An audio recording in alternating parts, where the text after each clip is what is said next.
Good evening, baseball fans. How you doing? Rob Manfred talked to the media today about the lockout. We're going to dive into that. We got some news on Trevor Story. He might not want to move off the shortstop position. We'll get into that a little bit. We got some Cardinals news to talk about, and it's Thursday night Q&A. Let's get into it.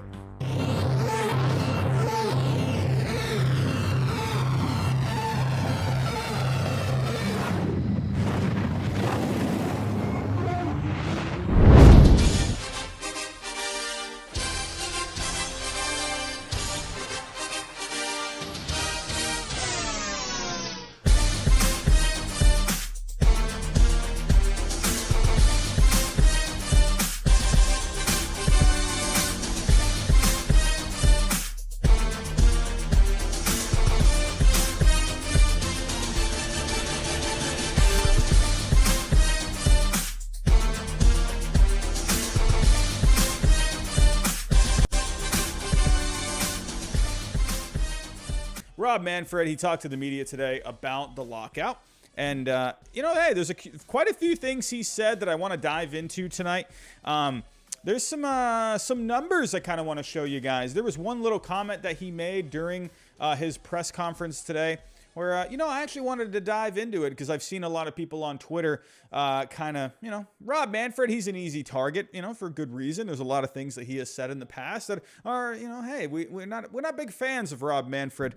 But there was something today that I actually did want to dive into, so I will present that in a little bit. We're also going to talk a little Trevor Story after, a little bit of St. Louis Cardinals, trying to find any kind of news we can talk about right now, but then we will also do a little bit of Q&A before I get out of here tonight. So, Rob Manfred spoke to the media today. It was their quarterly meeting, and then afterwards he spoke to the media about the lockout. So, let's get into this here.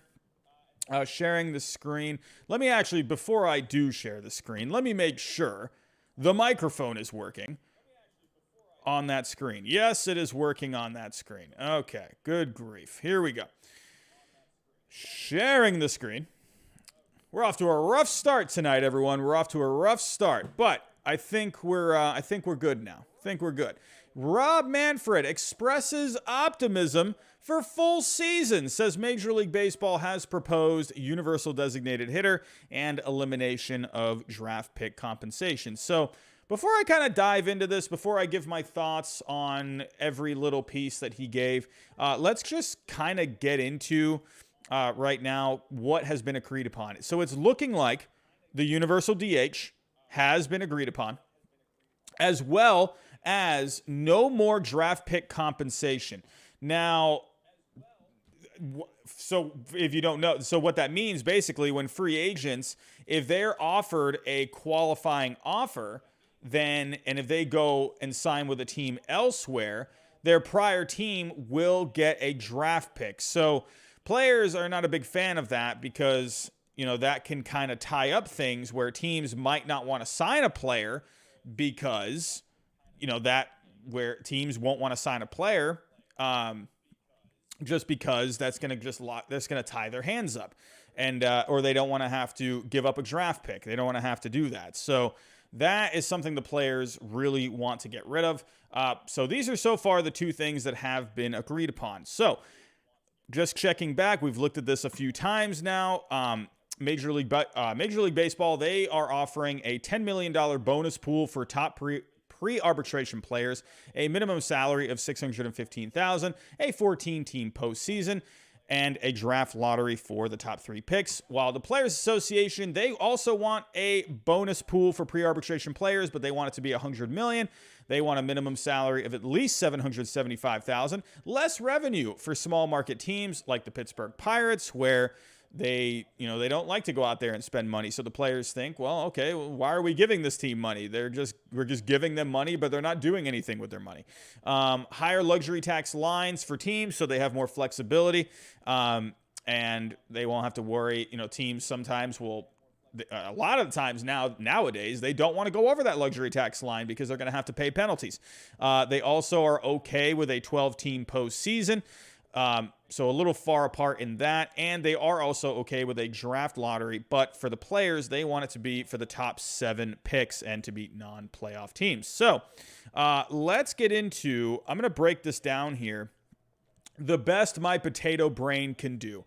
So taking a look here, Major League Baseball Commissioner Rob Manfred met with the media for about 30 minutes Thursday morning as the quarterly owners meeting drew to a close, discussing the status of the ongoing labor dispute with the Players Association. Talked about how Rob Manfred basically says they have agreed to the implementation of a universal DH as well as draft pick compensation. Tim Dirks of MLBTR, which is the website we're on, says the use of agreed is a bit misleading. I mean, I don't see how it's really misleading. Both sides want it. It's not formally agreed upon. But it's pretty much set in stone that that's going to be a thing. So I'm not really sure why they're writing all of this. I don't know, but I don't know. So moving along here in the article, for my thoughts on the universal DH, before I dive into everything else, I'm okay with it. I have been wanting a universal DH. Sorry, when I'm seeing, I always just think of Chien-Ming Wang on the Yankees, years back. He's running the bases, and I believe he broke his foot or his ankle or something like that running the bases. And this was a top pitcher for the Yankees. He was a workhorse of a guy, similar, to someone like Sandy Alcantara today, where this was a guy that gave him a lot of innings, and he got injured in an interleague game. At that point, the leagues weren't, playing each other normally like they are today. Before, interleague play used to be, kind of like an event every year. It was like a month of American League teams going up against National League teams, but they've gotten rid of that. And so that during that time, the Yankees, I think they were playing the Astros. The Astros were in the National League at the time. And I think Chien-Ming Wang was running the bases, something that you're not really used to. And then he ends up getting injured. So, and that was a guy, and he never seemed to really get his mojo back after that. So that, to me, not really a big fan of the universe or of pitchers hitting. Yeah, I understand.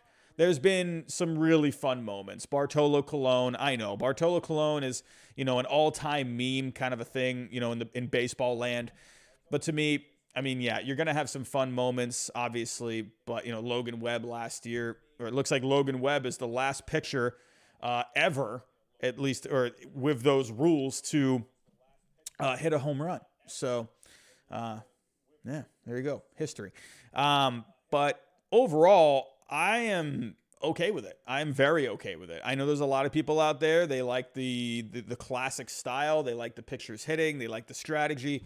To me, I'm looking at guys. They're not getting hurt. It's opening up more possibilities for jobs.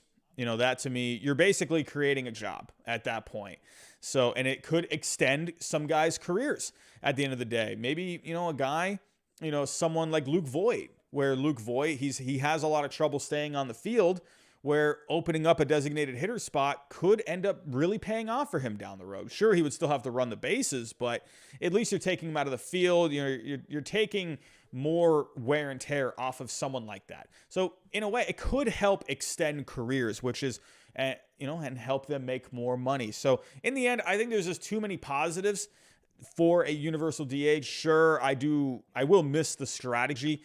But at the end of the day, to me, have pitchers pitch. That's what I think personally. I know my opinion is not the end all be all. I understand people's opinions of still wanting to have pitchers hit. I get that. For me personally, and maybe I'm spoiled because I had David Ortiz growing up, and obviously one of the greatest designated hitters of all time, him and Edgar Martinez. So yeah, maybe I'm a little biased in that department, but I think when I'm looking at it, it's keeping pitchers on the mound where they're mostly getting paid to work. And it's going to open up jobs, and it's going to extend careers at the end of the day. For the draft pick compensation, they were saying here, where was it here? I was reading here. With regard to the elimination of pick compensation, Dirks reports that the league's proposal instead would award draft picks to teams for losing free agents based on the quality of the player with no offer of any sort required. So if that's the case, Well, that's pretty good. If a team just loses a really good player, well, I believe there's another sport where they do that. Is it basketball? I can't fully remember what sport that is. Maybe that sport doesn't even do that anymore. But to me, for a guy where I don't think there should be a qualifying offer, I just think if a team, but then again, it's also, but I don't know, will teams go for that? Where teams are still, will a team have to? Is this meaning, where is the draft pick coming from? Is it coming from another team? Is it just being given to them from Major League Baseball? Like, how is that working? I'm guessing Major League Baseball would just be giving them a draft pick, I guess. I don't know. So that raises issues on how to specifically determine that player's value. However, of course, I mean, I would imagine maybe they do some kind of an algorithm where maybe you're combining Baseball Reference, Fangraphs, something like that. So MLBPA likely harbors concern that by giving teams a pick for losing a free agent, the league is actually de-incentivizing clubs from re-signing some of their own players. And that could be a case too. So I could definitely understand that, where, maybe a team doesn't want to bring back, like the Atlanta Braves. They wouldn't want to bring back Freddie Freeman because they're like, well, I don't know, he's asking for a lot of money. Well, whatever. We can get a draft pick, But I don't know. I guess it really depends on the player. I would think for someone like Freddie Freeman, that's not really going to be a case. But maybe someone that's like fringe, where, they look at age and stuff like that. But then again, I don't know. But then you are in a way maybe decreasing their market a bit there. So that's something I think would have to, go back to the drawing board, where they're going to have to hammer that out. So maybe the terms on that is not officially decided. Major League Baseball says they are at least agreeing to at least some sort of a system where they can just get rid of that. But taking a look here, let's dive into this here. So Rob Manfred, the first thing, kind of the big thing that people are really diving into of this is when he was asked about spring training, he just basically said, nothing's changed. Everything is the same. Everything is set in stone. We're looking at starting spring training on time. Another thing here, they will be meeting this weekend. So I'm wondering if Rob Manfred it's looking like you might have to push spring training back a little bit, at least a little bit. So they are meeting this weekend on Saturday. So that is something that we're definitely, most likely, we're going to go live on Saturday night. So make sure you're here Saturday night and we'll talk about it. But I'm guessing he's holding off until then because maybe something can happen on Saturday. Maybe a big step in the right direction can happen to where you can build some momentum. And maybe if you can build enough momentum on that day, maybe, you still maybe have to push spring training back, but maybe just a little bit at that point. Because there is a big thing that Rob Manfred said. I'm trying to look for the exact quote. Basically, he was saying here that he is optimistic. I can't find the exact quote. Oh, here it is. My view of the world is you always keep looking for that one move that creates the opportunity. So he is staying very positive. I can't find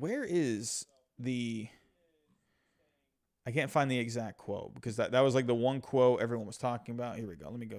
Rob Manfred, optimistic. I want to read the whole quote for you guys. All right, I'll just go to the New York Post. Let's see. So here we go. He said, I am an optimist, and I believe we will have an agreement in time to play our regular schedule when he was asked if the season will start on time.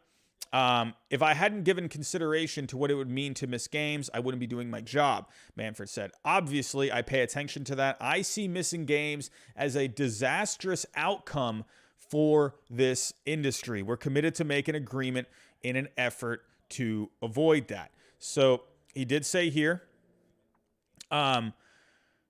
where did he talk about this? So Manfred vowed to make a good faith, positive proposal to the players when the two sides meet Saturday, implying that perhaps this weekend could serve as a turning point. Now, so how did we kind of get to this point?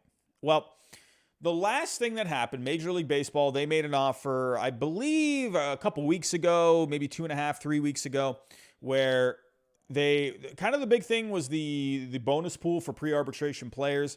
So there was a $10 million offer. The players, they wanted originally $105 million, and the players brought that back down to $100 million. Now, the owners basically said, all right, well, we're not going to counter that because we're offering 10, you're offering now 100. You only went down $5 million. I mean, yeah, I can see why people are going to be like kind of annoyed about that because it's like, why would you not make a counter offer? But like when you're in negotiations, the art of negotiating, which I'm not saying I'm a master negotiator over here, but I know to me, if you're that far apart, it's like, well, I'm going to stand by. I'm not going to make a counter offer because you're only lowering your offer by $5 million when we personally don't think that's what it's going to be. So that's kind of the big thing. And that I think is the big sticking point. I think also revenue sharing is a little hairy. Like, how are they going to divide the revenue? I feel like the big thing, the Players Association, they want these young players to get paid. So I actually dove in a little bit. And I'm thinking, what would be a good value? What would be the right bonus pool size? How much do you think, what should it be? So the owners, they're offering 10 million. The players, they want 100 million. You're 90 million apart. So what would a good bonus pool be? What would be a fair bonus pool? Well, I went on Fangraphs and I took a look at how many players there are between the age, or actually, no, I didn't pull it up here. Let's go ages 20 to 26. I would imagine that's most pre-arbitration players at that point. So if you're looking at these many players with at least, let's say I'll go 250 plate appearances. These guys, most likely, they're making some kind of an impact on their team. If you take a look here, there are 95 players last year between the ages of 20 and 26. Now, this doesn't count all of them. You also got, someone like Shohei Ohtani, who's on a contract. Fernando Tatis Jr., he's on a contract as well. So there are guys in here that are sprinkled in where, Ronald Acuna Jr. too, where he's on a contract. So not all of these guys are in pre-arbitration. And some of these guys are in arbitration. So this is just a rough estimate. I'm just going to point that out. 95 players. Let's just use that. This is position players. Now let's take a look at pitchers. Now, let's say I went to 27 here because sometimes pitchers can be late bloomers. You might even have some guys out of this range. And the same goes for position players. So for the position players, I'll say 100 position players. Let's just use that as a rough estimate for guys that are in pre-arbitration. For pitchers, let's say I'll round up to 150. Okay, so this is guys that had at least 50 innings. These are guys that are relievers that are, if you're throwing 50 innings out of the bullpen, most likely you're serving some kind of impact. I would imagine if you're getting that many innings, I would imagine you're doing something for your team. Maybe not all of them, but you also have to consider too, what exactly accounts for a bonus? Like these pre-arbitration players, is it going to be based off of like an algorithm or their wins above replacement, or is it just going to be everyone? I don't know. Like for someone like Vladimir Guerrero Jr., Corbin Burns, I would imagine those guys are going to get the biggest kind of bonuses in this situation. So I'm basing this off of an average. I'm just going to point that out. So taking a look, here it says 143. I'll round up to 150. Just a rough estimate. So we had 100 position players and 150 pitchers. So that's 250 guys total who could potentially be in this bonus pool. Is that dead on? No, I'm just going with what I got here. My potato brain isn't very good at this stuff. Now, let's go here to a percentage increase calculator. Let's say the minimum salary ends up being $650,000. Okay. Let's say on average, on average, okay, not everyone is going to be getting, 1 million, 1.5 million, $2 million bonuses. The top guys are going to get those bonuses, but what are the bottom guys going to get? Let's say on average, we'll do a couple here. Let's say 25% increase, right? So a $162,500 raise on average, okay? I'm going to do a couple. This is maybe the low point. So let's do that. So again, we had 250 players, right? 250 players times 162.5 thousand, okay? So for bonuses, okay? So let's do that. 250 times 162,500. So on the low end, you're looking at maybe 40,000 or 40,625,000. So 40.6 million on the low end for a bonus pool. Okay. Let's say you wanted to go a little further. Let's say 30. Let's go 30%. Okay. Let's do what was it? That was 195,000 on average. Okay. 195,000. Did I do that right? Oh, wait. Well, nope. Well, no, yeah, I did that right. So, yeah, we're looking at 48.75 million. Okay. So, let's say, I don't know, let's bump it up to 40. $260,000 difference, right? Let's say on average, players are getting this for a bonus. That's a 40% increase on a starting salary of $650,000. Again, this is on average. $260,000 difference. Let's type that in. So 260,000. Now that's going up to around 65 million. This is where I think it's probably fair. I think this is probably what it's fair, right? You're looking at a 40% increase. Again, you have to remember, a lot of these bonuses are going to go to guys like Vlad Jr., Corbin Burns, the top players that are in pre-arbitration. And then as you go lower down, it's going to become smaller bonuses. Let's get a little more frisky. Let's go a 50% increase, okay?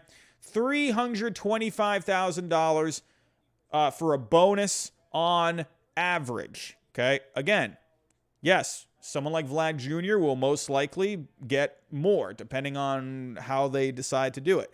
Because I was reading an article, I've actually shown this article on the streams, where maybe someone like Vlad Jr., they were suggesting a 300% increase.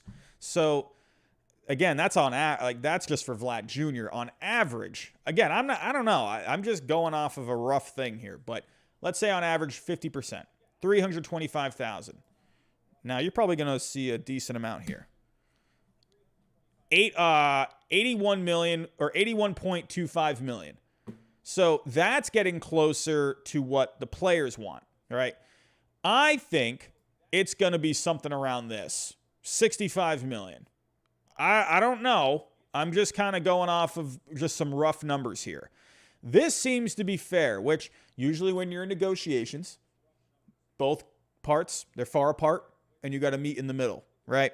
So there's a $90 million. This would still go in favor to the players, where if you did a, what was that, a 40% increase on average for salaries?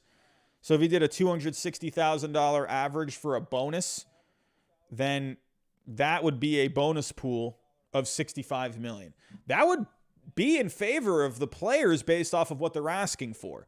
So that's what I think. If you want to give the players a bit of a win on this, you're not going to go the 100 million. That's just not going to happen. And that's why Major League Baseball didn't want to make a counter proposal, because they're thinking, 100 million is too much, That's too much. At least that's what they think. They have their own numbers where they've presented it.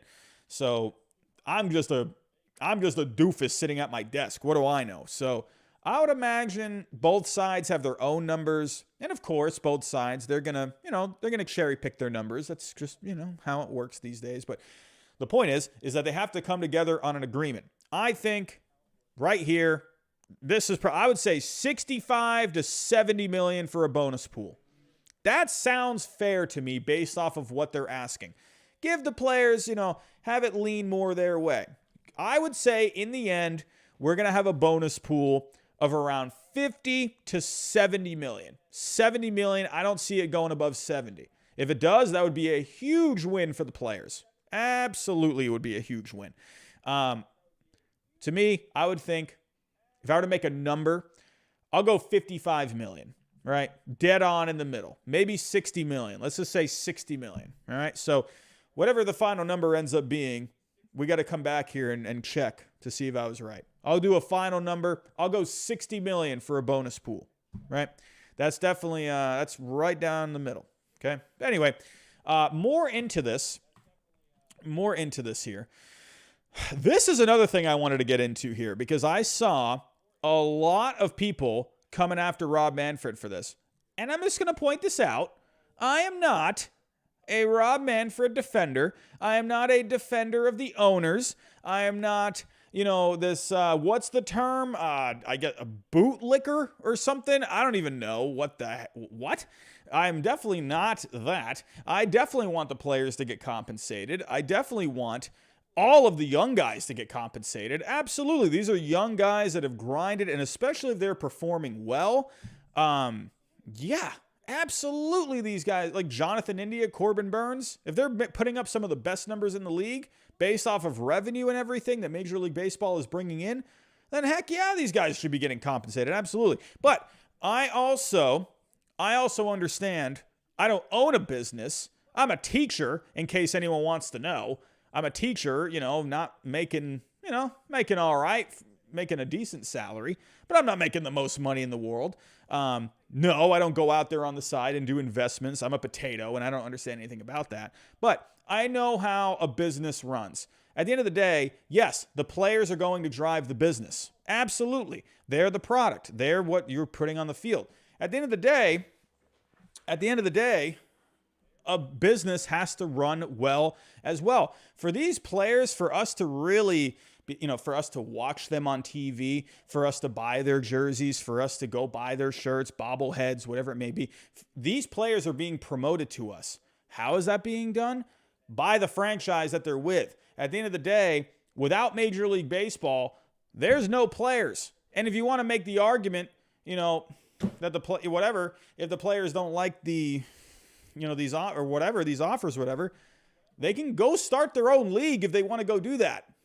At the end of the day, they can go leave Major League Baseball and then go start their own league if they really wanted to do that. I know that's kind of doesn't sound very great, but they could go do that if they wanted to. Major League Baseball, I understand these owners, they have to look out for their franchises. They're the ones that took the risk. They're the ones that made the investment buying the team in the first place. At the end of the day, how about a player? They can go start a business. They can go start their own team if they want. If they really want to go do that, they can go do that if they want to. There's nothing holding them back. Basically, what I'm saying here is you need both sides. You need the players, you need the owners, you need everyone involved. It has to be two to tango. Not one, two. That's how I see it. I look at both sides to where, yes, I understand maybe these owners can be, they can be greedy and cheap and whatever, but at the end of the day, they're business owners. That's just how it is. That's how it is. They're the ones that made the investments. They're the ones that made the risk at the end of the day. We can sit here and say, oh, these owners, they're just awful. They don't care about the players. They're looking at it from a business point of view. So, but I also understand the players too. They deserve raises, especially if the revenue is going up. The young players deserve to be compensated. I agree. Get rid of the draft pick compensation. Create as many opportunities as you can to create jobs. That is what you need to do.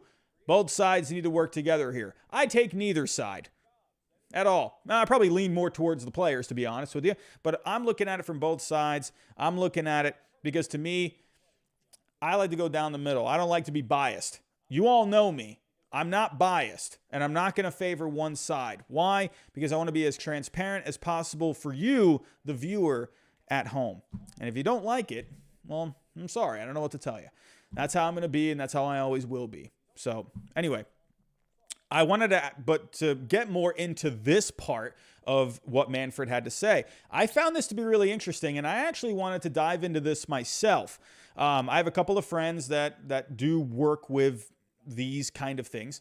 So I was actually really interested about this, and I wanted to dive in to this part of what Rob Manfred said. Let's read. In one of the more eyebrow-raising moments of the press conference, Manfred was asked whether purchasing an MLB franchise was a good investment. He bizarrely implied the contrary.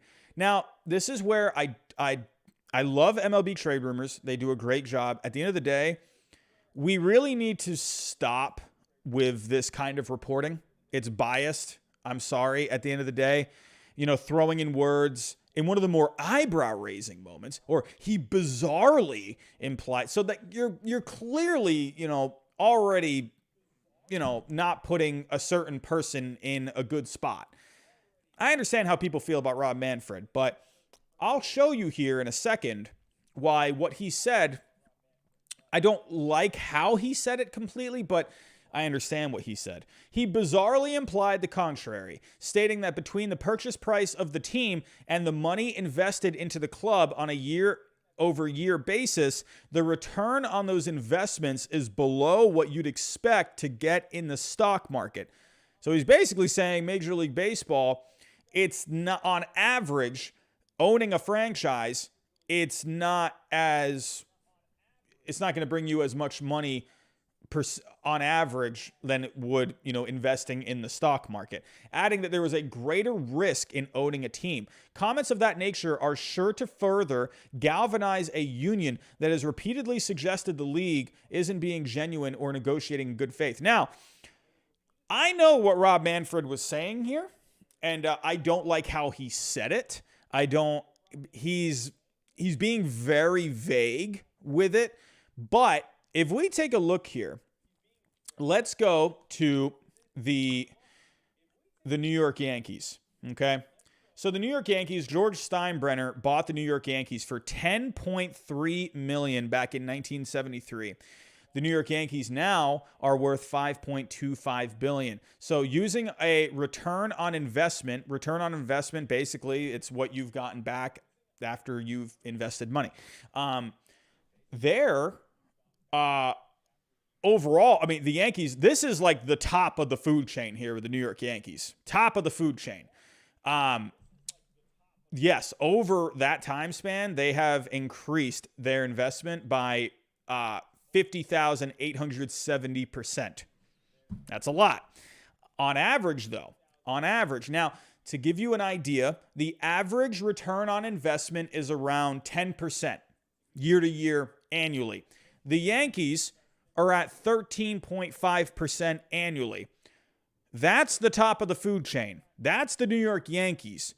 So they're a little above average annually. Now, if we go take a look at what team was this? This is the Red Sox. So actually, the Red Sox, John Henry. Oh, let me get this in right. So John Henry back in 2002 purchased the Red Sox. John Henry and Tom Werner, they purchased the Red Sox for $660 million. The value, and let me actually go back to the Yankees here. The value of the Yankees is $5.25 billion. Now, I'm probably leaving out some things here, but I think roughly you're looking at probably an annual ROI around 13 to 15% for the Yankees. There's probably some stuff I'm not leaving in here, but just doing a rough thing here. The Red Sox, John Henry, so he purchased the Red Sox back in 2002. Their annual ROI is 8.65%. So that's right around what the average ROI is in the United States. So let's take a look at the Dodgers. The Dodgers were purchased by Magic Johnson and his group for back in 2012 for $2,150 million, right? So 2.15 billion. As of right now, the Dodgers' value is 3.57 billion. That is an annual ROI of 5.24. So, and this is the Dodgers that we're talking about here. Now, their ROI since then has grown by 66%. But if you're looking, the reason for the most part, you want to look at the annual ROI is because the stock market is always fluctuating. It's always changing. So when you look at the annual ROI, you can see how you're doing on a year-to-year basis, right? You can kind of see how you're doing compared to the stock market. Yes, of course, the ROI overall is going to be, a big percentage increase because obviously that's over time. But the ROI here annually, that's what you want to look at a little bit more. So I would say with the Dodgers, if I'm probably leaving some things out. I'm not an expert on this by any means, but I'm just kind of looking at what a team invested or what a group of people invested into something and the value of it currently. So for the Dodgers, according to this number, they're below average on the United States, average ROI. Now, let's say we take a look at the Chicago White Sox. The Chicago White Sox, they were purchased back in 1981. That was 190 million, or was that 190 million? No, that was 19 million. Now the White Sox are worth 1.685 billion. That is an annual ROI of 11.56. So that is a little bit above the 10% average. So what Rob Manfred said today, that a lot of people were getting onto him, and as you can see, MLB trade rumors saying he bizarrely implied the contrary. On average, I think he's not giving you a good answer here, but I would say based off of, before actually I kind of conclude with that, how about the Pirates? So how do you type in? Is it so Bob Nutting buys, let's do the Pirates. Buys Pirates. So he bought them in 2007. So what did he buy? How much did he buy them for? How much did the Pirates cost? Bob Nutting buys Pirates. I cannot type. Pirates 2007. I just want to know what he bought them for. Anyone got a number in the chat? Not seeing anything. And also, just to take note, too, you're not seeing a lot of Major League Baseball franchises being sold lately. Now, I don't know what Bob Nutting bought the Pirates for. Okay, do we have an answer here? He bought them for... How much does it cost? So it's only telling you how much they're worth now. Oh, no, he bought them for $92 million in 1996. So let's do that. So he bought them for, $92 million. In what year was it? 1996. Okay, and what are the Pirates worth now? Pirates value. 1.285 billion.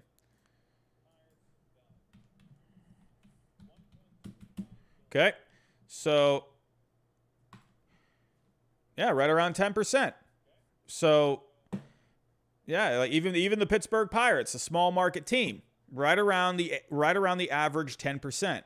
So I don't think what Rob Manfred said was really far off, and we only looked at a few teams there. We only looked at a couple of teams. I'm probably going to play around with it a little bit more, but as you could see, all of those teams, they were when you looked at the average of those teams that we looked at, the Yankees, the Red Sox, the Dodgers, and we threw the White Sox in there, the Pirates, you're looking at around probably 10%. But we're not even getting into all of these teams. How about the Rays? Let's do the Rays, huh? What's the Rays owner again? Rays owner. Stuart Sternberg. Stuart Sternberg buys Rays. Goodness, I cannot type. All right. So he bought them in 2004. He purchased a 48% share. Okay, so I don't know, but what were they? I guess that's a little different because I guess he just took over like the majority shareholder, or he had the majority of the shares, so he's the owner. I don't know. Well, what are the Rays worth? Rays value. What is the Rays value? $1.055 billion. They're ranked number 29. So I just want to know, what were they worth in 2004?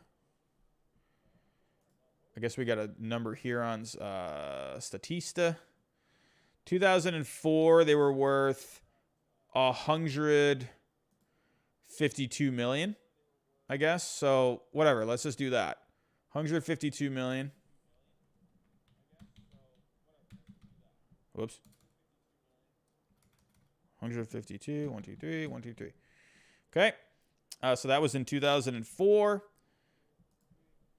Well, actually, the Rays have actually gone up quite a bit, about 12.5%. So that seems to be kind of the number that we're looking at for a lot of these teams. Now, I think Rob Manfred, he gave a very vague answer on this. And again, you'd have to look at all the teams and try and get an average, right? We've only looked at a few. But there's also a lot of other things that go into it as well. Like, what have they spent on, whatever else, stadium stuff and stuff like that. Again, I'm just doing a rough kind of an estimate here. It's not going to be perfect by any means, but I don't think Rob Manfred was very far off here. I think his answer was very vague, but I don't think he's very far off with what he said. And I don't think it's as bizarre as they pointed out here. With Rob Manfred, saying what I would have if Rob Manfred, he could have given a more clear answer.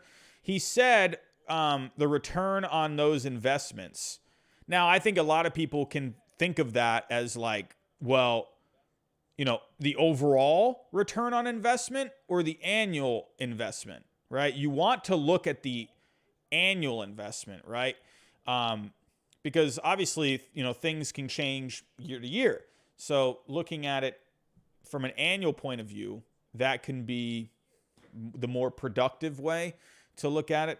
So this gives you an idea of how you're doing every year. So of course, for the overall, yeah, absolutely. Yes. I mean, these return on investments, they're huge, right? But that's why Rob Manfred, he didn't really give you a very clear answer here. So he could have been more clear. I think if he was more clear, people would understand more, obviously. But I don't think his answer was very good. It was vague. But I kind of know what he's talking about, right? That's where I don't understand with Manfred. Like, at the end of the day, there are a lot of people out there where if you're going to give this kind of an answer, someone might not really know what that means, or there's also a lot of younger fans too, where that would be awesome if someone that's younger knows about investments and all that stuff and economics, but I think they need to teach more about that stuff in high school. But to me, when you have a lot of your fan base is younger and whatnot, and just people might not know about this stuff. I don't really fully know about this stuff. Maybe a couple of basic things, but to me, it would be nice if you went a little more into detail here. Kind of give more details in your answer. That's where Rob Manfred, I just don't think he talks very well. I don't think Rob Manfred is, I'll be honest, I don't think he's this terrible human being. I'm not defending him by any means, but just some of the things that he said, it's just like, he said the medal thing with the trophy, he's not being clear about what this is. It's just, Rob, man, you gotta talk better. You're just making people mad. It's annoying, and I don't know. I don't think he's a terrible person. I do think he likes baseball. I don't know how much he loves baseball, but he just has to do better with his words at the end of the day. And he just, I don't know. Anyway, I've dove into this too much. We're going to have to wait till Saturday to see what happens. They're going to be meeting. The Players Association and the owners will be meeting on Saturday face-to-face. Hopefully, the owners, they can put forth a good proposal when it comes to this pre-arbitration bonus pool and, everything else involved, the revenue sharing, so on and so on. The biggest priority for the players is they want the younger players to be compensated, and they want that minimum salary to come up too. Hopefully, Major League Baseball, I think what Major League Baseball is going to do, right now, their offer for a bonus pool is $10 million. The players want $100 million. I'm going to guess Major League Baseball, they offer something around $35 to $45 million. That's going to be my guess of what they offer for a bonus pool. There's going to be something with revenue sharing. I think this is going to come down to the wire.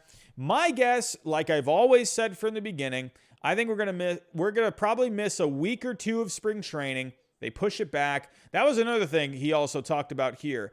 I actually don't agree with this. They talked about spring training being delayed because that actually was a big thing when it came to 2020. They gave them a 3-week period to get ready for the season. And a lot of guys were getting hurt. A lot of guys were getting injured.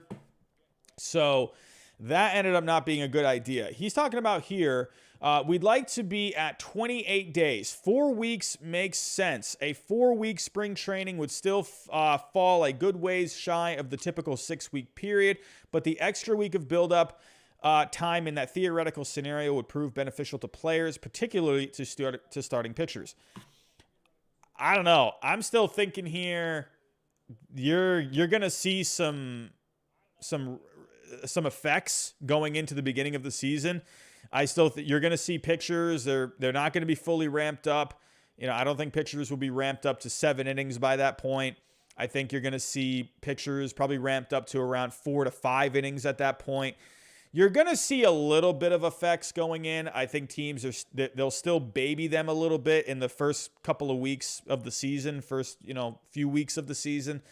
I still think you need a 6-week spring training because you also have to remember too, pitchers and catchers, they report early so they can get ready. I think you still need to have a 6-week training camp. You got to. These players are very routine based.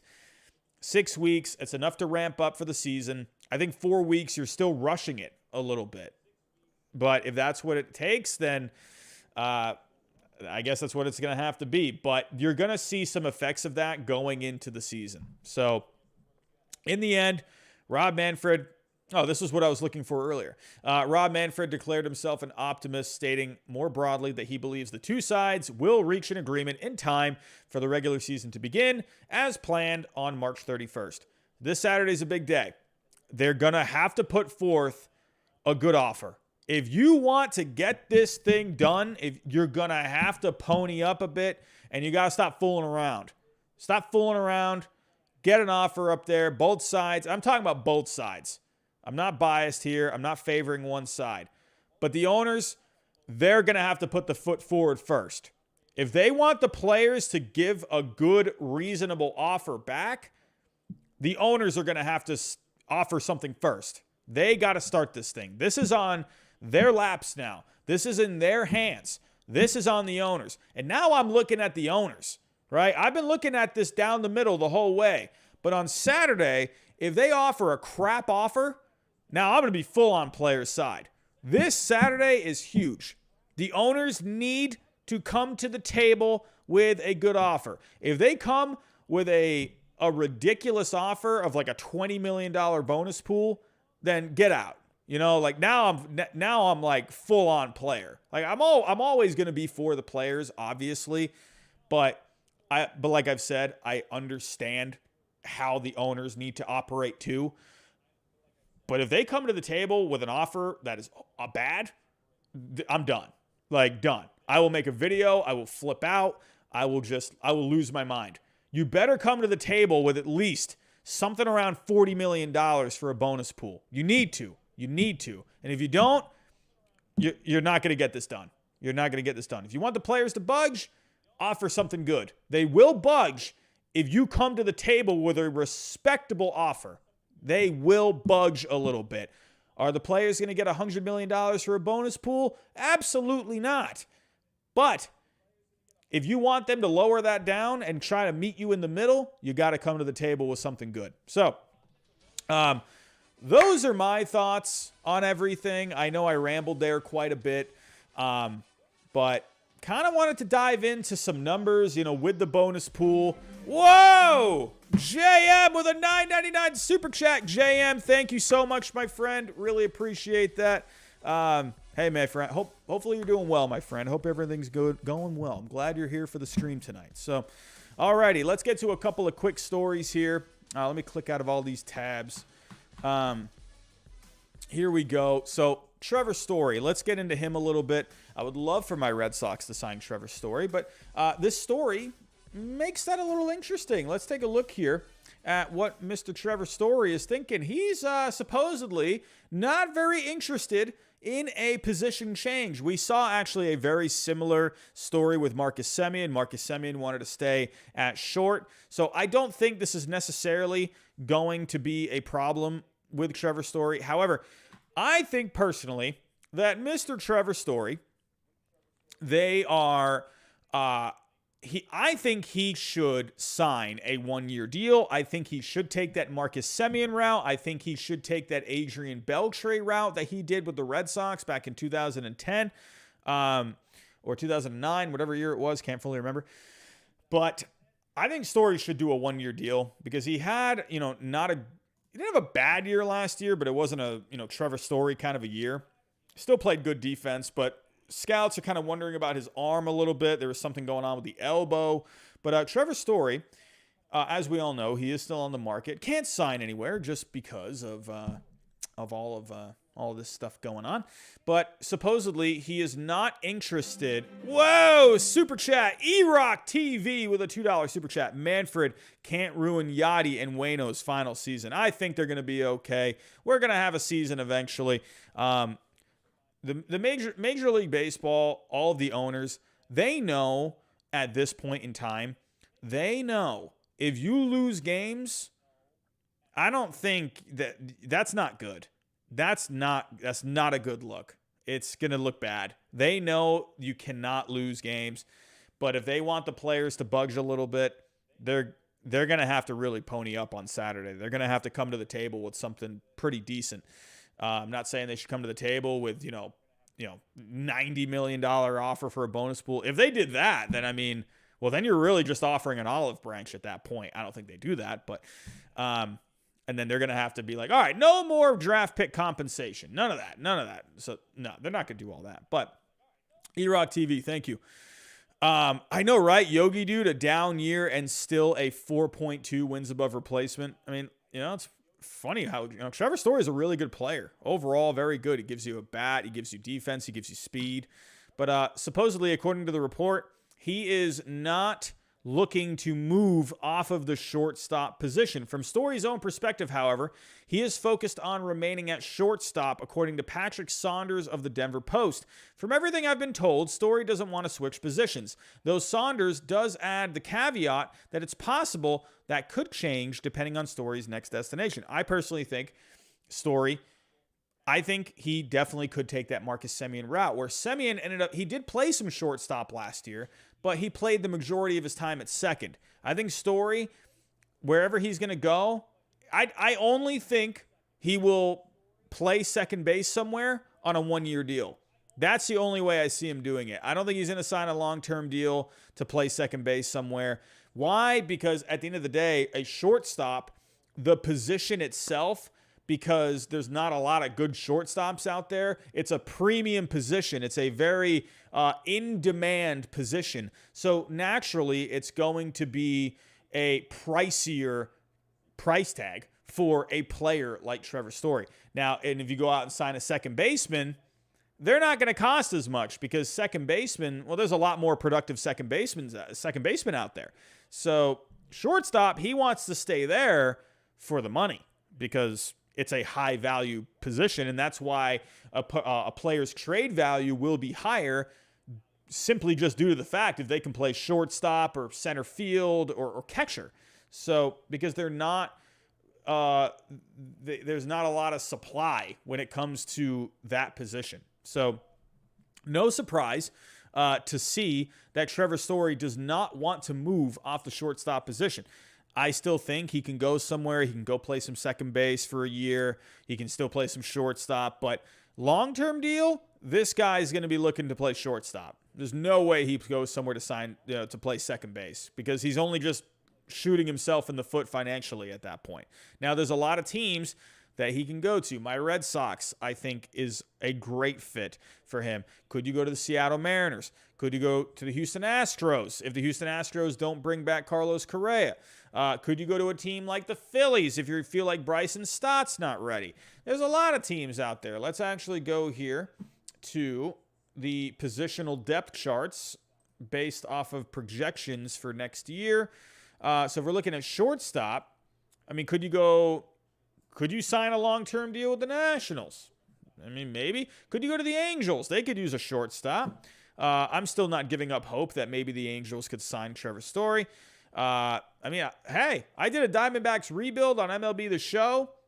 I'd sign Trevor Story as a free agent. Could the Diamondbacks do the same thing? Nick Ahmed, not much of a bat. Trevor Story, I think the Diamondbacks could be but they also have Geraldo Perdomo, so I don't know if they go that route. There's a lot of places he can go. Again, the Phillies I mentioned. Could he go to the Cubs? Sure, maybe. The Yankees are still a possibility. But yeah, my prediction with Trevor Story, I think he ends up signing a one-year deal. I think he goes that Marcus Semien route. Plays a little second base, plays some shortstop. I think he restores his value a little bit more. That way he can set himself up for a big contract next offseason.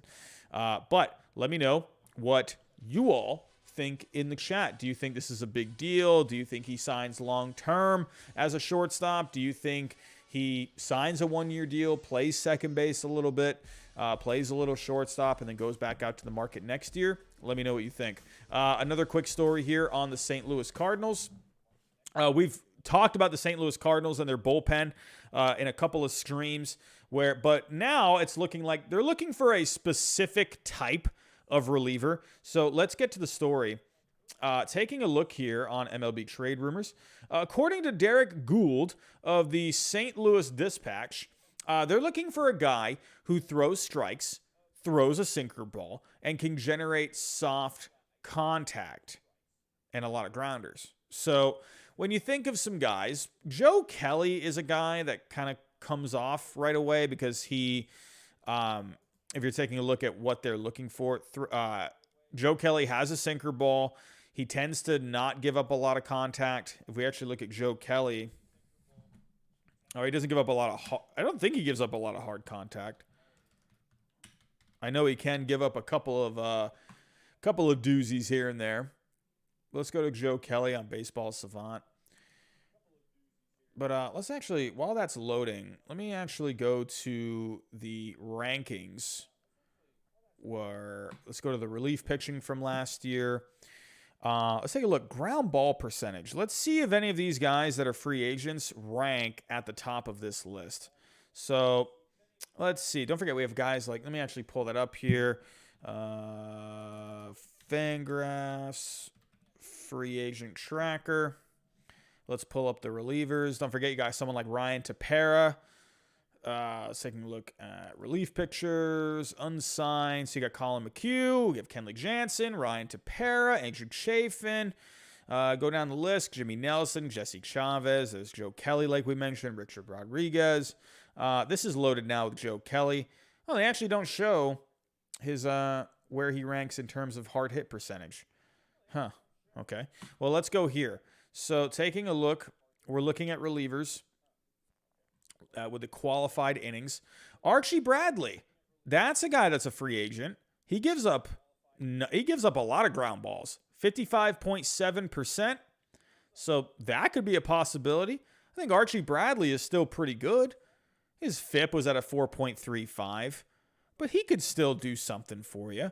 With Archie Bradley, what is his velocity looking like? What is he, like 93, 94? Probably around that, right? Maybe 95 topping out while that's loading. Or actually, it's loaded. Average exit. Okay, he does not give up a lot of hard contact or a lot of exit velocity. He does rank in the middle when it comes to hard hit percentage. He doesn't give up a lot of barrels, so that's good. So yeah, around 94 miles an hour for his fastball. But it's not saying here that they're looking for velocity. They're just looking for guys that can throw strikes.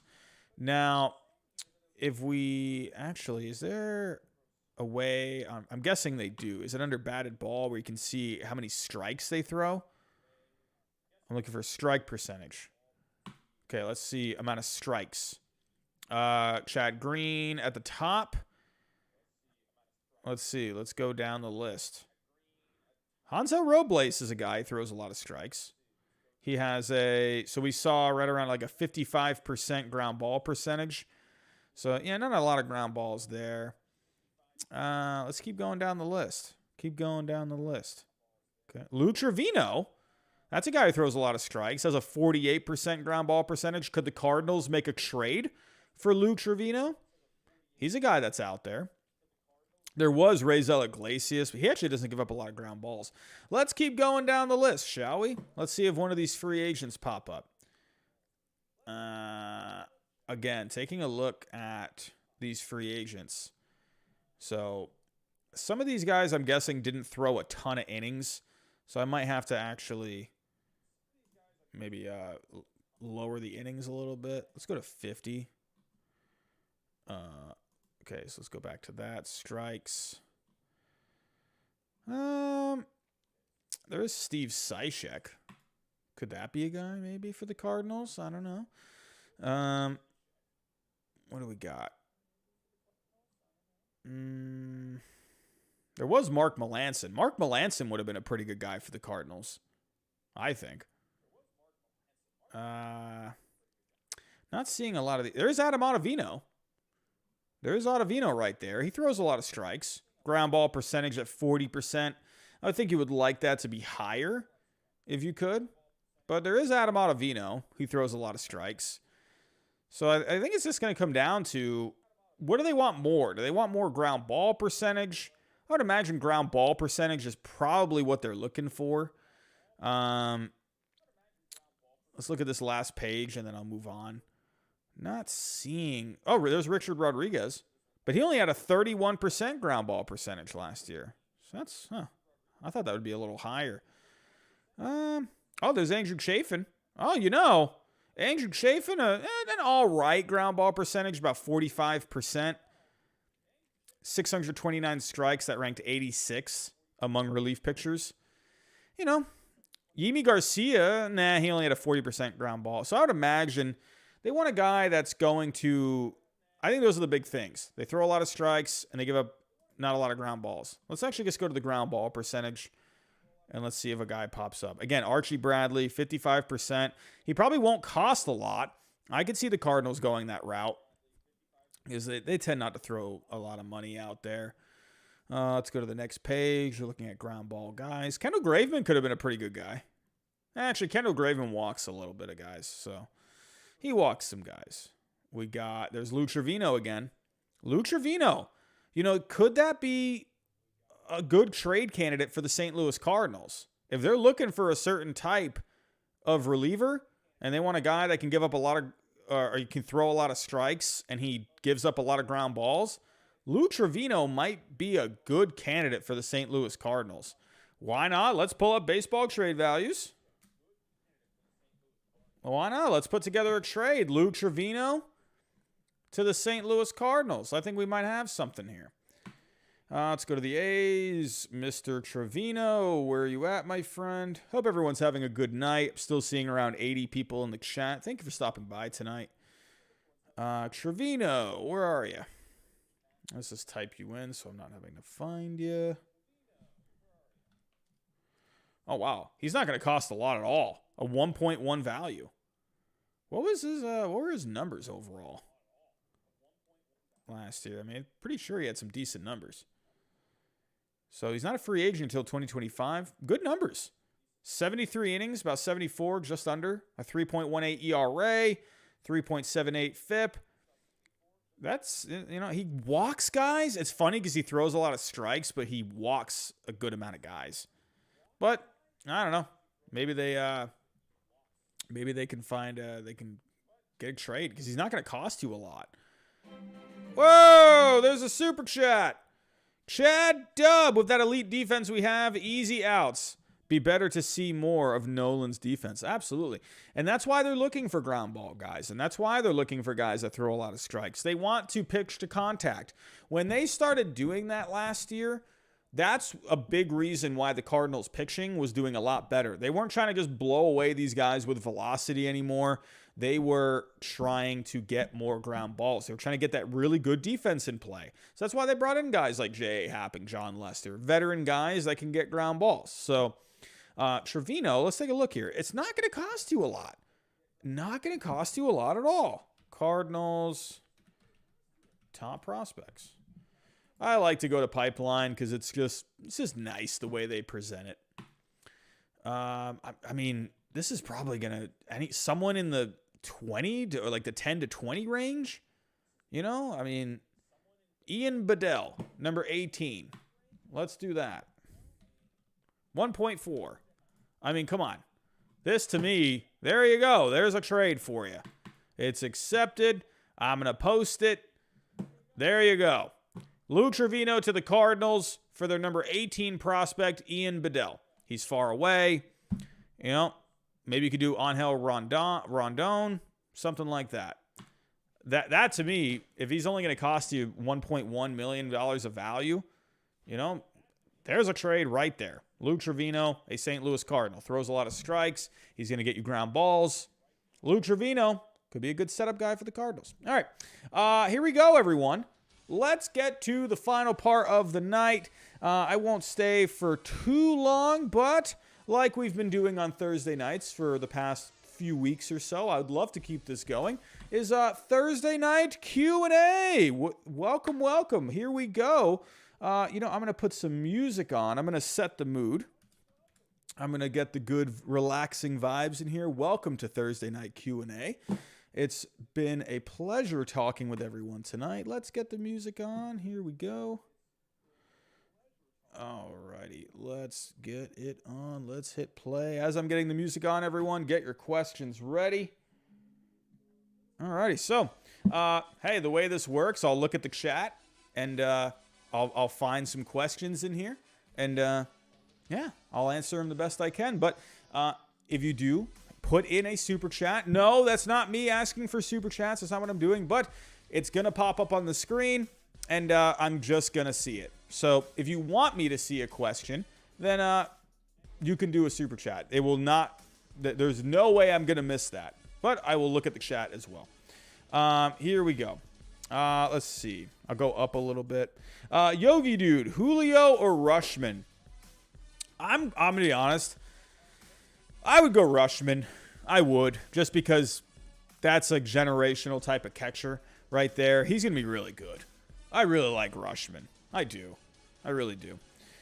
Taking a look. What do we got going down here? Baseball Beast, Olsen to Texas for Lowe, Solak, Foscue, Wenzel. Thoughts? Well, let's go to baseball trade values, shall we? You all know I love this website. Love what Mr. John Bitzer is doing over there. Let's put together a trade, shall we? I've done the Matt Olson to the Rangers one a bit. I don't necessarily think they need to do this.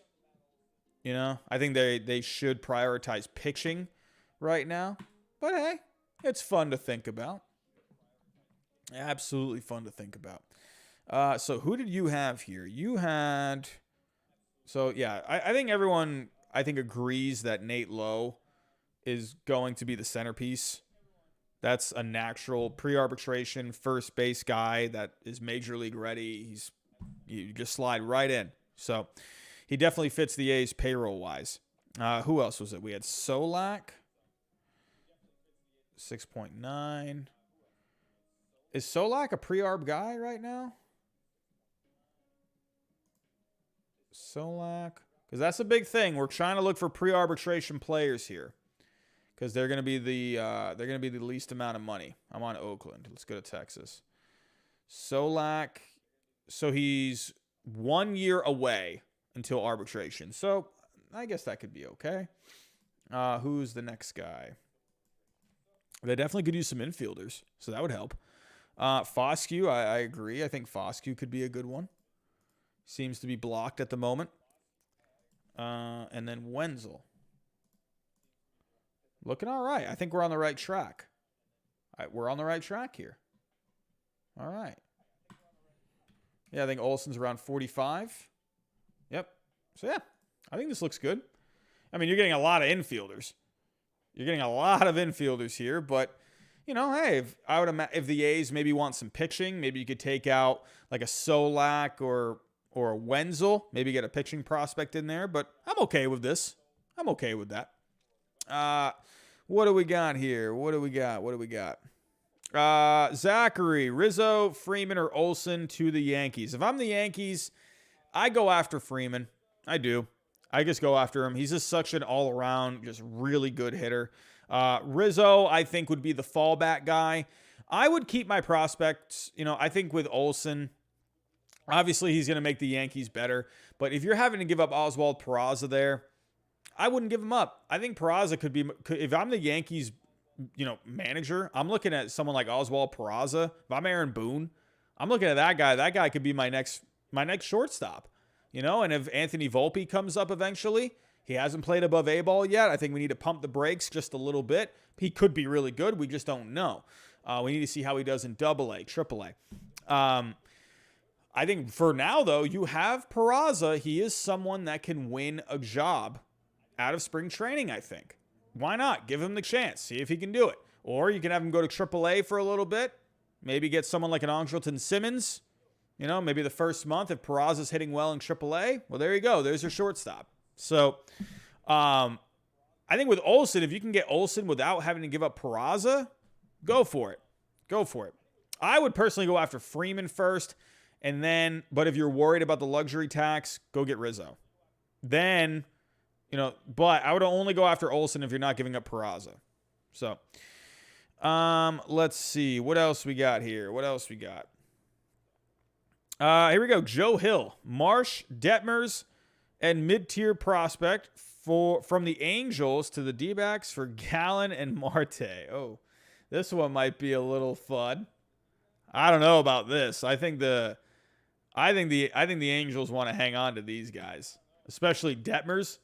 You know, these guys are very strapped for pitching. Don't think they're going to give up Detmers, but I'll plug it in. Diamondbacks, here we go.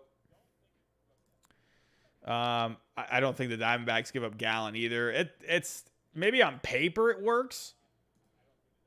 I mean, Gallen has 47.7, and then Marte. I mean, on paper it looks fun. And then who was Marsh? Detmers. And then who was the other one? Mid-tier prospect. I don't know. Duparis. Yeah. I just don't see it happening. I don't see it happening. It's fun, though. Maybe MLB The Show. We could do it. Who do you think Trevor Story will go to? Asks Slipstream41. If I were to make a guess on where he goes, I know he was working out with the Red Sox at one point. They went and looked at him. I'm not trying to be biased, but I really think he could go to the Red Sox. I really do. I don't think he's a perfect fit for the Mariners. You know, they got J.P. Crawford. Could you have him play second? But then they got Adam Frazier. Could you move Frazier to left? Fraley can be a fourth outfielder, and then you could have Story play second, and he can maybe, you know, go back and forth with J.P. Crawford. I think it's going to come down to the Mariners and the Red Sox. I think he goes to one of those two teams. I don't see the Phillies because they got Bryson Stott. I don't see the Yankees. If scouts think there's something going on with the arm. But then, I don't know. I don't see the Yankees in the end. I've been a big fan of Story to the Yankees for a while. I've been saying that on this channel for a while now. But I think it's going to be the Red Sox or the Mariners, personally. Takes a 1-year deal. I think you could take a 1-year deal with both of those teams. Let's take a look here. Take a look. What is my favorite color? I agree. There needs to be more purple in baseball. The Rockies, I know they have a purple jersey, right? Am I going crazy? Yeah, they do have a purple jersey. Yes, of course. Yes. Okay. I don't know why I was going blank on that, but I love the purple. Get more purple. It just reminds me of Mace Windu, you know? I love me some purple.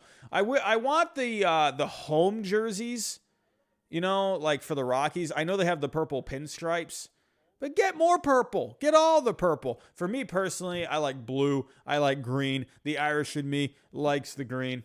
So, what else we got here?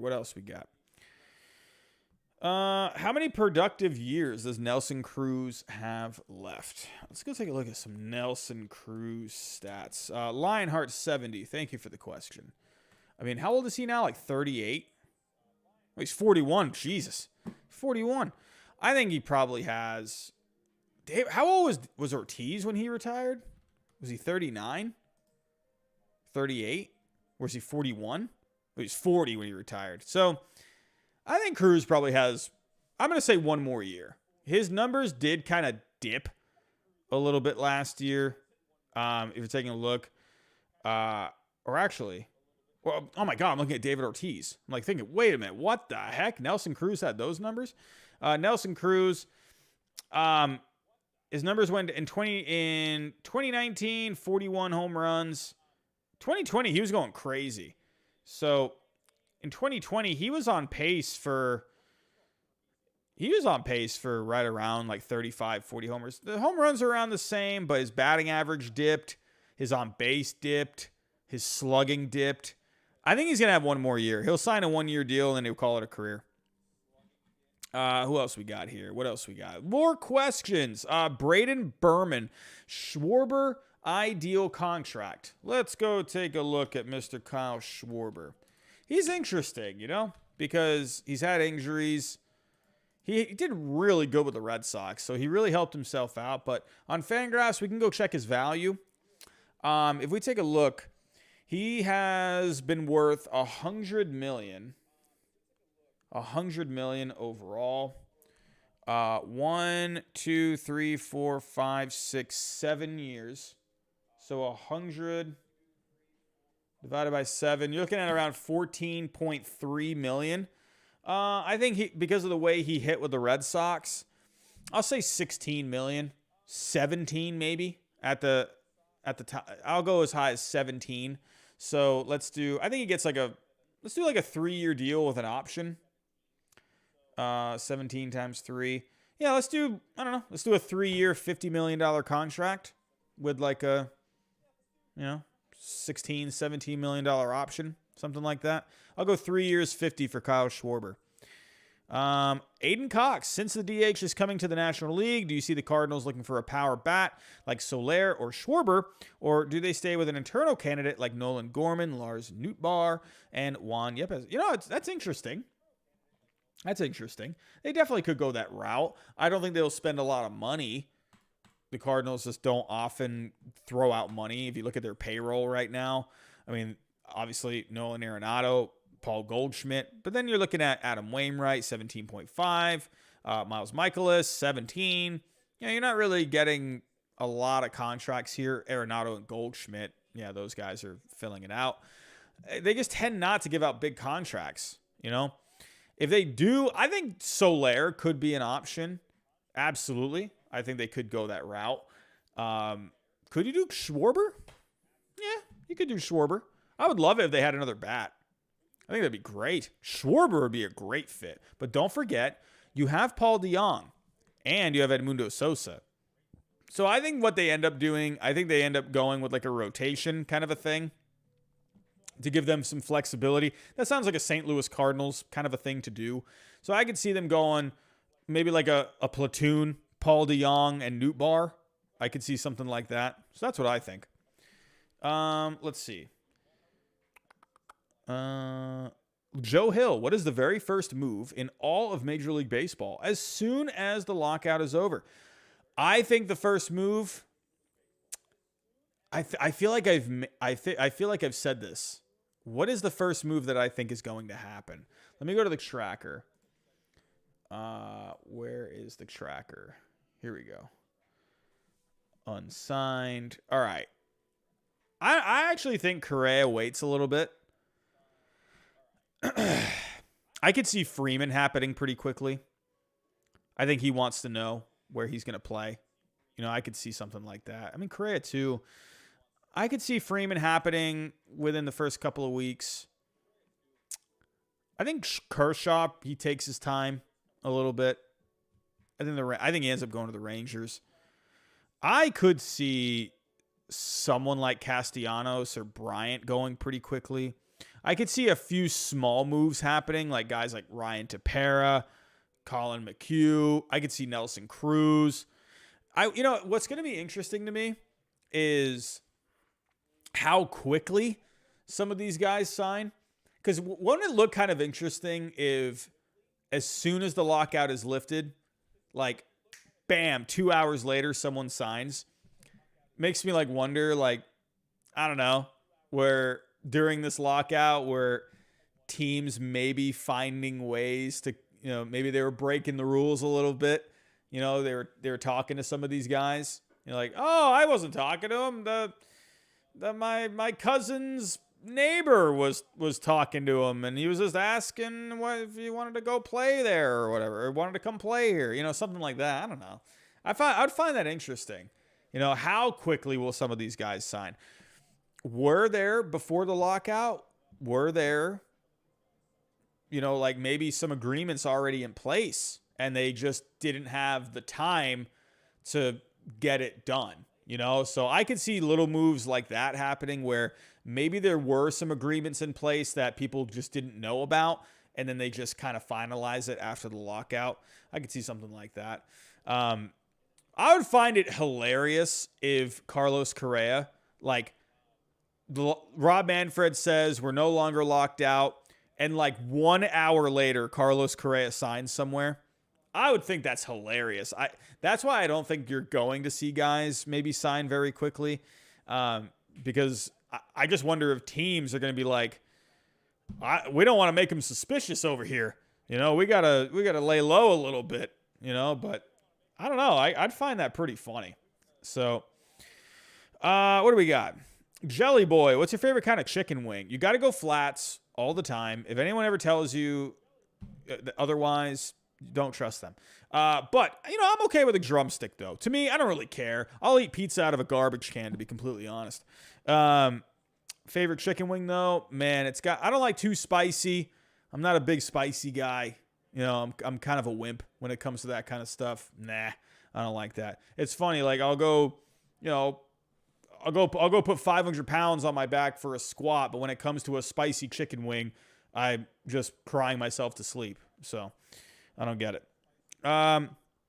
Joe Hill, NBA does it all the time with free agency. Yeah, that's what I'm wondering, because you've seen it before. You've seen it where that kind of stuff happens in the NBA. So, what's going to happen? But funny with the NBA, they had the trade deadline today. Hey, James Harden going to the I was about to say the Phillies, the Sixers. No, whatever. Let's get James Harden to the Phillies. Why not? Whatever. The last time, I haven't been really tuned in with basketball. I know the Celtics have been playing better lately, but the last time I was really into basketball, I guess James Harden looked like he gained 50 pounds or something like that. And everyone was just really concerned about James Harden. And now all of a sudden, here's what I really hope what happens with that. I hope Ben Simmons goes to the Nets. They're going to Philly soon. They are going to Philly. If we go to the Nets schedule here. Yeah, I kind of tuned out of basketball just because of all the political nonsense. And I don't know. I don't really like paying attention to all that stuff. But if we go to the Nets schedule here, they are going to Philadelphia on March 10th. I know this is a baseball channel, but the trade deadline happened in basketball today. So I hope Ben Simmons, I hope this guy, he plays and he just drops like 50 points. I would die laughing. That would be the funniest thing. I actually really like what the Nets did. They got Simmons. They got Drummond. They got Curry, the brother of Stephen Curry, Seth Curry. And they got a couple of draft picks. I thought the Nets did great. I mean, I think they're going to be a better team. Honestly, they're going to be way better. So, and now you got, Kyrie, he can only play on the road right now. And if you can just get Simmons to start playing, do they even play him this year? I don't know. But if he did end up playing, well, there you go. There's your point guard. So, Boss Productions, where do you realistically think Schwarber goes? I think the Phillies are a really good fit. I think they just make the most sense because they need a hitter like that. They need an on-base guy like that. So I think the Phillies make the most sense. I will stand by that. I mean, but then with the universal DH, a lot of things open up. I think the Rockies could be fun. I don't think he goes back to the Red Sox. What do we got? Yogi Dude, Bryant or Story? If you were the M's, Bryant without a doubt. Chris Bryant easily without a doubt. I would take the more flexible player. With how many guys they don't need a shortstop or second baseman necessarily, because right now you have J.P. Crawford and Adam Frazier, but Chris Bryant, he just fills that. He doesn't really fill a lot because they already have guys projected at each position. Bryant has that flexibility. Rob, what's going on? Jays will trade for Ramirez and then sign Rodon and Suzuki. I got to disagree about the Ramirez thing. I don't think the Guardians are going to give him up. He's really good and he's really cheap. Let's get not the Indians. I just said the Indians. The Guardians. Good grief. That's going to take me a while. I think the Guardians hang on to Ramirez because he's affordable. He has a couple of years of control. The Guardians are going to have a good team next year. I think a lot of people are sleeping on them. I'm telling you, a lot of these teams, when they get these names changed, they get new jerseys. You got a lot of energy. I think the Guardians end up being a good team next year. And I think they hang on to Ramirez. Could they go and sign, maybe someone out there to even improve that team? Sure. But for the Jays, I think Rodon's interesting. Could he end up going to the Blue Jays? I think he ends up signing like a 1-year deal, honestly. Could you do Suzuki? Yeah, you could do Suzuki. Replace that right-handed bat. Baseball Beast, more likely Olsen to Texas or Freeman to the Yankees? I think Freeman to the Yankees. I'm going to think that's more likely. Tyler, what team benefits the most from the DH?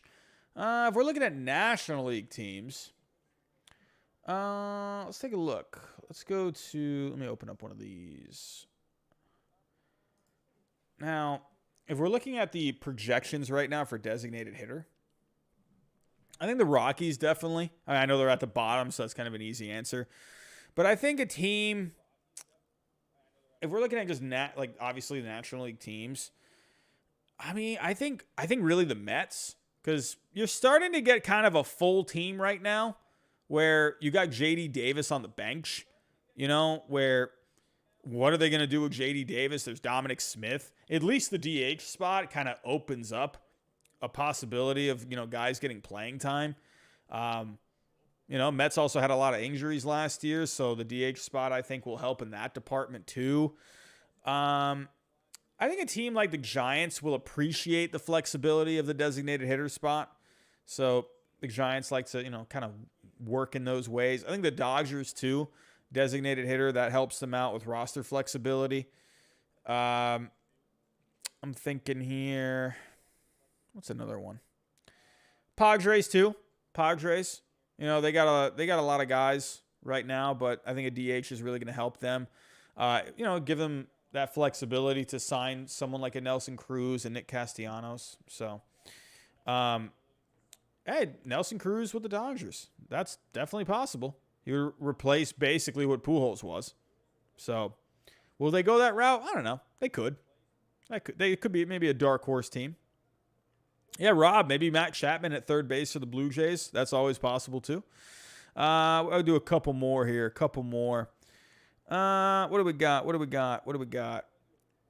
Yeah, Rep 45, you're saying NBA is washed. Like, it's funny with the NBA. I feel like they really shot themselves in the foot with the political stuff. I feel like they're on paper, their ratings are not as good as what they were just a few years ago. Their ratings show it. I think the deadline today with the NBA, that was, I think, the most attention the NBA has gotten, I feel like, in a couple of years. So they were making the news. I remember when the Bucks won the championship. I'll be honest, I didn't even remember when the Bucks won the championship. I saw eventually that they won, like later that night or something, or the next morning. I don't know. I think basketball, they really shot themselves in the foot. Big Hurt, 1989. If German Marquez gets traded, who will be the best suitor? I think a team like, I'm trying to think, because the thing with German Marquez, it's not just about good starting pitching will fit anywhere. Let's be realistic. But when it comes to German Marquez, he has a pretty decent value. It's not going to be cheap to get German Marquez. Why? He's a good pitcher, and he's under control, and he's affordable. He has a good contract. So with German Marquez, you're looking at probably around like 50 million. Yeah, 58.7 million. So it's going to cost you a bit to get Marquez. I think a team like the Dodgers makes sense because they have the prospects. Honestly, I think a team like the Rays could make some sense for Marquez. They have the prospects. I think they could use some starting pitching if they feel like they need another veteran guy. Big Hurt 1989. Yes, the Angels do fit on paper in the rotation, but do they have the prospects to send back? Could you send back someone like a Brandon Marsh in that kind of a deal? That's possible. That would really close the gap going to the Rockies. I think that would actually look pretty good. And then you're going to have to just throw in around maybe 10 million more. Send him a shortstop in Paris. And then, or could you do, probably not Bachman. If you're going to be giving him Marsh, you're probably not going to want to give up any more prospects. I guess you could do Bachman if you wanted to. Oh, well, look at that. That is perfect. 58.70 going to both sides. Oh, why not? I'm going to post it. Hey, I don't know if they give up Bachman, but hey, if you give up Marsh, I think you get it done. Marsh would be a really good pickup for the Rockies. That would be basically that'd be Charlie Blackmon 2.0 if he keeps that big beard.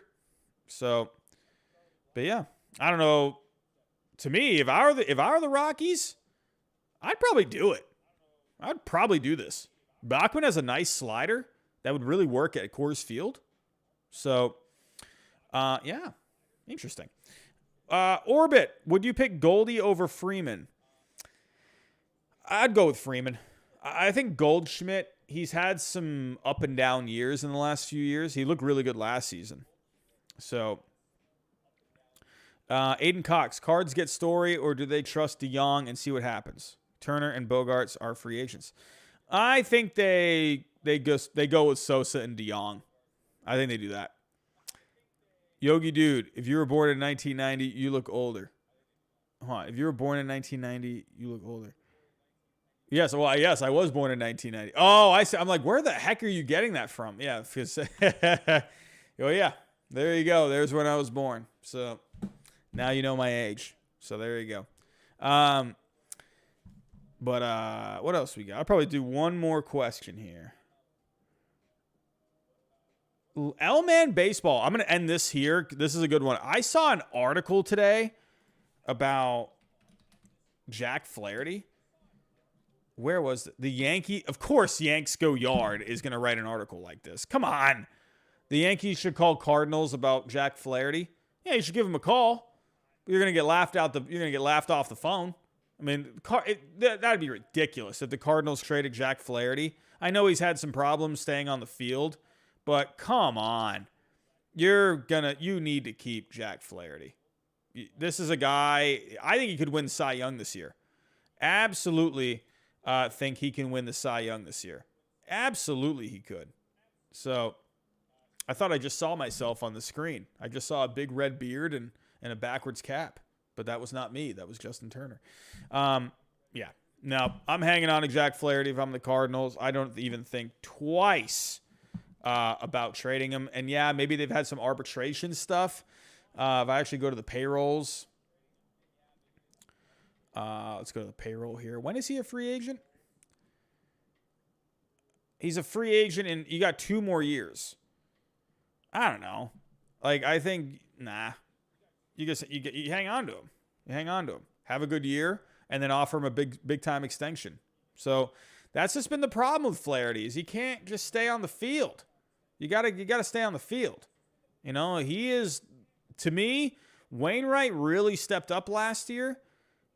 But can you get that again from Wainwright? I'm not sure. Flaherty needs to take that step forward. I remember he missed a couple of starts in 2020. He was really good in 2019. He was really good. And then like this past year, he had a lot of issues staying on the field. So I might pick Jack Flaherty as my Cy Young in the National League. I think he has what it takes. So, but Aiden Cox, could the Cardinals win the World Series? I definitely think they're going to be a contender. But everyone, it's right around 11 o'clock. I'm going to get out of here. I got to wake up for work tomorrow. It's Friday, TGIF. Am I right? But everyone, I want to thank you for stopping by tonight. For those of you that stuck through the whole way, hey, I appreciate you. Anyone that's new that stopped by,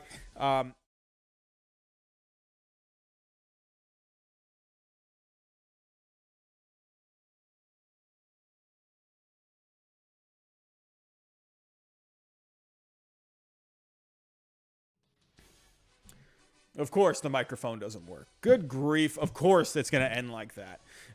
Everyone, yeah, hit the like button for me if you are new. Subscribe to the channel. Share the content if you can. But that's all I got for tonight, everyone. I want to thank you for stopping by. Most likely, I will not be live tomorrow. I usually don't upload Friday or Saturday, or go live on those nights, sorry. But do look out maybe for an upload. Be on the lookout for it. So I've also uploaded this past week. So if you haven't seen anything that I've uploaded this week, please go check that out. Go take a watch. I reacted to Jim Bowden proposals, more Jim Bowden proposals. He is now, I guess, becoming a meme on this channel. Hey, whatever I got to do to make you guys happy at home. But everyone, I'm gonna get out of here. I'm gonna get some sleep. I'm exhausted, but have yourself a good night. I actually might be live on Saturday.